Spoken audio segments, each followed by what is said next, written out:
One size fits all, apparently not. Good morning, families, friends, BCHS faculty and staff, and distinguished guests. And what a great morning for the class of 2013. I first wanted to say what an honor it is to be the salutatorian of the class of 2013 and have the opportunity to speak today. In order to demonstrate what a great accomplishment being salutatorian is, I decided to research the definition. We were taught in our English classes with teachers such as Miss Wright and Mrs. Hines to always use a reliable source. However, I'm going to use Urban Dictionary. The definition given by Urban Dictionary for salutatorian is the person lacking valedictorian by a few GPA points. A very miserable person indeed. Second place is just the first loser. In case the definition didn't get the point across how excited I am, Urban Dictionary also provided a conversational example for salutatorian. Kelly is in the bathroom crying, said the first person. Why? Asked the second person. And then the first person replied, she just found out she was salutatorian. For those of you who are wondering why I am salutatorian, I give a lot of credit to the classes that I took. And if you're wondering why I'm not valedictorian, I give a lot of credit to the classes that I took. By now, you can probably tell none of those classes were in public speaking. All jokes aside, it is an honor and privilege to be salutatorian and have the opportunity to speak today. Anyway, today is the end of what began for every graduate a long time ago. We look back at the beginning, kindergarten, the days of show and tell, the days in which sleeping in class was actually permitted, and the days in which we started learning our alphabet, learning how to read, and building the person we are today. While the last 13 years have taken forever, they also now seem like a blur. We are all here because of our devotion, perseverance, and dedication. But it is important to realize that none of us would be here alone. We've all been fortunate to have the help of others at one point or another.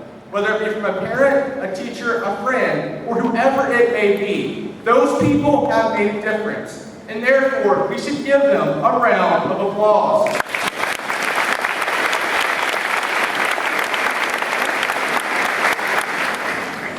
I have many people to thank for my being here today. First of all, I would like to thank my family, particularly my grandparents, mom, aunt, and older brother. I would also like to thank many teachers I've had throughout my time here at BCHS, as well as at the Governor's School. I would also like to thank Dr. Mano Talavar, Director of ITTIP, for exposing me to computer programming and giving me a little bit more motivation to succeed. Additionally, I would like to thank a force that never failed to be by my side whenever I needed it most. I would like to thank Mountain Dew. Whenever I need a little motivation to not go to sleep at 1 a.m., you never let me down. Over the last 4 years, we've discovered our personal strengths and weaknesses, and ultimately, who we are as a person. I know that I have learned a lot about myself. Here's just a small collection of what I will remember from high school. I will remember sophomore year playing JV football and lifting weights with Carter Allen and Ryan Jones. Sophomore year, I ran into the wall in the back of the gym and knocked my tooth out. It hurt a little bit, but the wall's okay. I don't know the probability of a 12-pound shot and 7-pound discus landing on your foot the same week, but it happened to me, and I remember that. I remember the times I spent with the football teams on Friday nights. The victories, the overtimes, the heartbreaks, and of course, accidentally leaving the camera charger in Amelia. By the way, I would like to thank Mr. Allen for being so quick to blame the entire situation on me. Anyway, let's get back to memories. I will remember hanging out with Vinnie Ross and Carter after school my senior year. I will especially remember Vinnie's dog, Coco. Coco loves singing, especially to the Gwen Stefani song, Sweet Escape. It is very funny to watch. Just don't ask me why we were listening to Gwen Stefani. I'll never forget freshman year, the first time I ever encountered someone with a British accent. And that person is Jana, ended up being one of my best friends, even though she's going to UVA. I will also remember the fun times I had in the student section at basketball games. The shouting, the cheering, the fat heads, and of course, looking like an idiot. over the last 4 years, they are a crucial part of who I am as a person. While I'll fall in love with the maroon and orange of Virginia Tech, I will always wear green and gold. That is enough of what I remember, and it is enough about me. I want to give everyone some advice. Aristotle said that human beings are naturally curious. I feel that naturally, we are all curious. We all want to know how this world that surrounds us works. I want everyone to think back to when you were a little kid. Do you remember learning ants in magnifying glass? Do you remember being fascinated by the magic behind technology? Did you ever look up to the night sky and wonder what was out there? These all involve your own curiosity.